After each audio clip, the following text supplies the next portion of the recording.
श्रीकृष्णाय वयं नुमः। एक गुरुए પોતાના શિષ્યને એવું શીખવાડ્યું कि सब में हरि को देखो, सब में भगवान का दर्शन करो, सब भगवान के अंश हैं, सब में उसको देखो। रोज गुरुदेव આ ઉપદેશ આપતા। એક દિવસ ગુરુજીએ આ ઉપદેશ આપ્યો અને ત્યારબાદ સમાધિમાં જતા રહ્યા। પંચમહાભૂતમાં દેહ વિલીન થયું, શિષ્ય એકલો થયો, પણ ગુરુના વચનનું બહુ જ રોજ સ્મરણ કરે કે ગુરુ રોજ મને કહેતા કે સબ મેં હરિ કો દેખો, સબ મેં હરિ કો દેખો, સબ મેં હરિ કો દેખો। એ જ રીતે એ પાલન પણ કરતો। એક દિવસે ભિક્ષા લેવા માટે ગામમાં આવ્યો અને ગામમાં આવ્યો ત્યારે ભિક્ષા લેવા માટે જેમ પ્રવેશ કર્યું એમ જોયું તો કંઈક હાહાકાર મચી રહ્યો છે, કંઈક कुतूहल થઈ રહ્યું છે, कोलाहल થઈ રહ્યું છે। एक बूढ़ा बाबा आया और उसने उस शिष्य से कहा कि भाई जरा साइड में आवी जा, खसी जा અહીંયાથી। એક હાથી ગાંડો થયો છે અને દોડીને જંગલથી આ બાજુ જ આવી રહ્યો છે, તું ખસી જા, નહીં તો તને કુચલી દેશે, કચડી નાખશે। नहीं नहीं, मेरे गुरु ने कहा है सब में भगवान को देखना है। ना मान्यो, આગળ વધ્યો। પછી ગામના થોડા યુવકો ઊભા હતા, એ મંડળી બનાવીને ઊભા હતા અને બધા સાઈડ પર ઊભા હતા કે જોતા હતા ક્યાંથી હાથી આવે છે, શું થઈ રહ્યું છે। એમણે એને કીધું સન્યાસીને કે भैया आप महाराज जी साइड में आ जाओ, थोड़े से सरक जाओ, हाथी आ रहा है, पागल हुआ है। ना मानी बात। महावत जे હતો હાથીનો, એ માવત દોડતો દોડતો હાથમાં અંકુશ લઈને આવ્યો કે આ અંકુશ પણ હવે એને નિયંત્રણમાં નથી લાવી શકતો, હું હાર માન્યો છું। એ સાધુ મહાત્મા અહીંયાથી ખસી જાઓ, નહીં તો હાથી આવશે ને તમને कुचल देगा। ये ना मान्या। गुरु ने कहा है, શું કહ્યું ગુરુએ? सब में भगवान।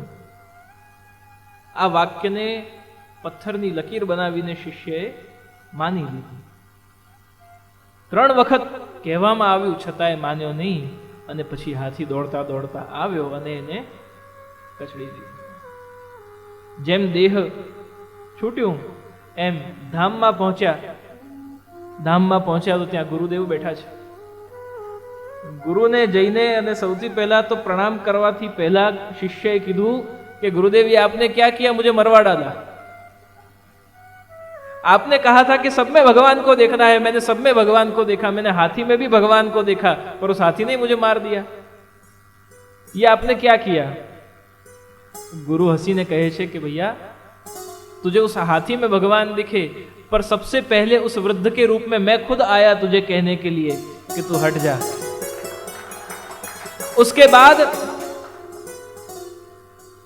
भगवान ने अपने ग्वाल वालों को भेजा कि गुरु की बात नहीं मान रहे, और सब शिष्य जो हैं उनको भेजा, सहपठकों को भेजा कि तुम हट जाओ, गुरुजी साइड में आ जाओ। तो भी तुम नहीं माने, उनमें तुझे भगवान नहीं दिखे। और अंत में महावत के रूप में भगवान खुद दौड़ते हुए आए तुझे बचाने के लिए, पर तुझे उसमें भी भगवान नहीं दिखा, भगवान में ही भगवान नहीं दिखा तुझे, तो अब तो तुझे कौन बचावे। तो जीव પોતાના અનુસાર દ્રષ્ટિકોણ રાખે છે।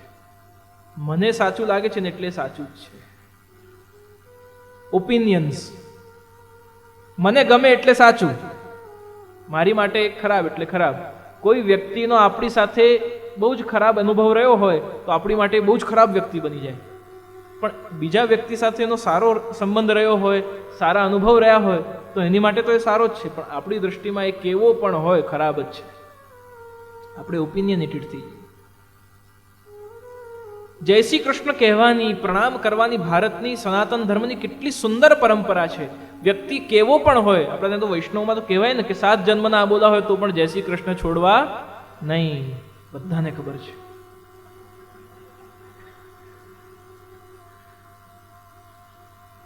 આવી જ રીતે એકવાર રૂપ બદલીને ઠાકોરજી મહાપ્રભુજીના એક સેવક નરહરી જોશી, જગન્નાથ જોશીના ભાઈ જગન્નાથ જોશી ખૂબ સુંદર ઠાકોરજીની સેવા કરતા, તરત મહાપ્રભુજીની કૃપાથી સાનુભવ થઈ ગયું। એક દિવસ મહાપ્રભુજી જગન્નાથપુરી પધારી રહ્યા હતા, જગદીશ પુરુષોત્તમ ક્ષેત્રમાં। ત્યાં બિરાજી રહ્યા હતા અને જગન્નાથ જોશીના ભાઈને એવું થયું કે લાવશે મહાપ્રભુજી પધાર્યા છે તો હું દર્શન કરી આવું.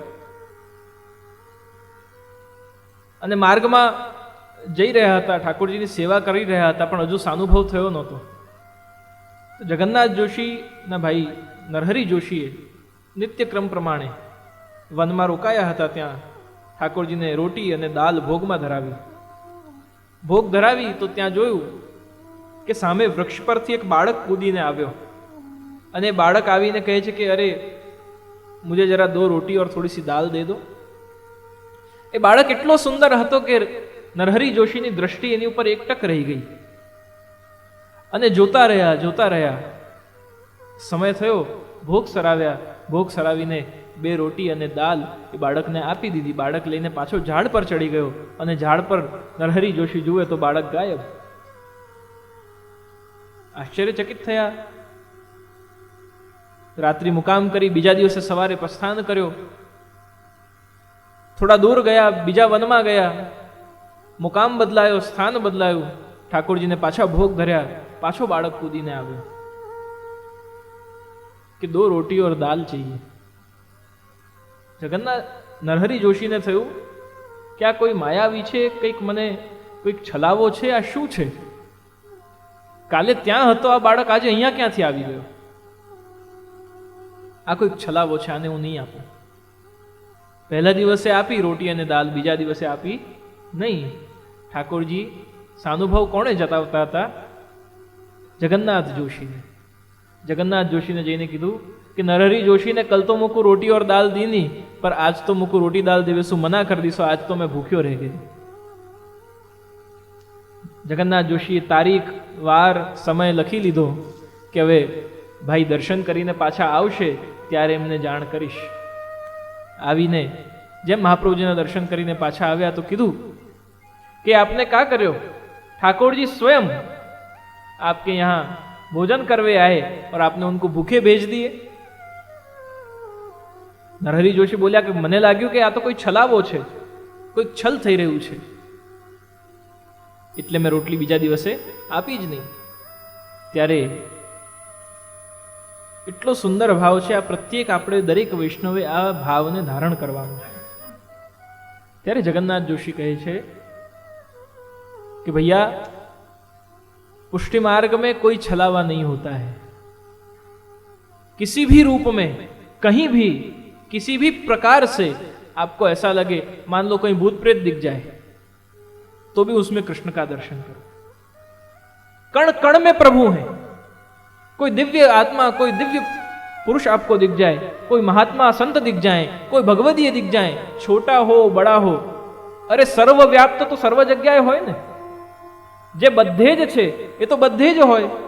ए स्वर्गमां पण होय, नरकमां पण होय, ए आकाशमां पण होय, ए जमीनमां पण होय, ए जलमां पण होय, ए थलमां पण होय. जे सर्वव्यापक छे, जे कणकणमां छे, ए तो दैवी आसुरी बे प्रगटावी. प्रभु मन करी विचार. दैवी सृष्टिमां पण प्रभु छे, आसुरी सृष्टिमां पण प्रभु छे. तो बंनेमां भगवाननुं होवुं आ शुं बतावे छे? आ सर्वात्म भावनी अवस्था बतावे छे कि सामे वाळो न गमतो होय तो दूर थई जा भाई, पण हरिનું દર્શન કરવાનું છોડીશ નહીં.